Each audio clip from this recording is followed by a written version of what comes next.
सख्त गर्मी में ठंडा यक पानी मिल जाए तो यकीनन इससे बड़ी नेमत और कोई नहीं लगती। लेकिन क्या आपको मालूम है कि ठंडा यक पानी आपकी सेहत के लिए कितना मुज़र साबित हो सकता है? इस बात से यकीनन ज़्यादा लोग वाकिफ़ नहीं होंगे, क्योंकि ठंडा पानी किसी को भी बुरा नहीं लगता। यही वजह है कि हर कोई इसके नुकसानात को बलाए ताक रख के ठंडा पानी अपने रूटीन में शामिल किए हुए हैं। अगर आप कभी बाहर खाना खाने जाएं तो कभी भी ठंडे यक पानी का ऑर्डर नहीं करें। इसके साथ साथ अपने घर में भी ठंडे पानी की बजाय गुनगुने पानी पीने को तरजीह दें।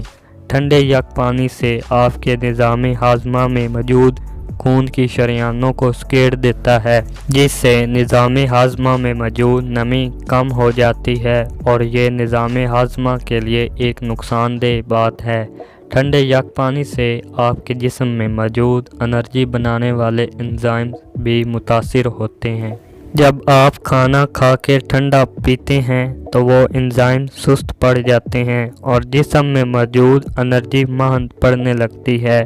खाना खाने के फ़ौरन बाद ठंडा पानी पीने से आपका मुदाफ़ती निज़ाम कमज़ोर हो जाता है, जिसके बाइस इंसान नज़ले ज़ुकाम का जल्दी शिकार हो जाते हैं। ठंडा पानी और ठंडे मशरूबात खाने के फ़ौरन पीना आपके लिए मोटापे का बाइस बन सकता है, क्योंकि इंसानी जिस्म गैर ज़रूरी फ़ैट हज़म करने की सलाहियत नहीं रखता। लिहाजा खाने के बाद पीने वाले ठंडे मशरूबात और पानी मोटापे का बाइस बनते हैं।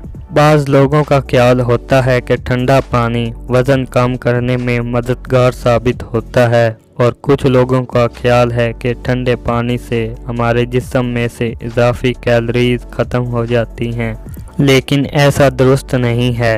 ठंडा यक पानी इंसानी सेहत के लिए नुकसानदेह है और इसको हमें अपने रूटीन में शामिल नहीं करना चाहिए। इसकी निस्बत आप गुनगुने पानी को अपनी रूटीन में शामिल करें तो ज़्यादा बेहतर है। गुनगुना पानी सेहत के साथ साथ वज़न को कम करने में बहुत मददगार होता है।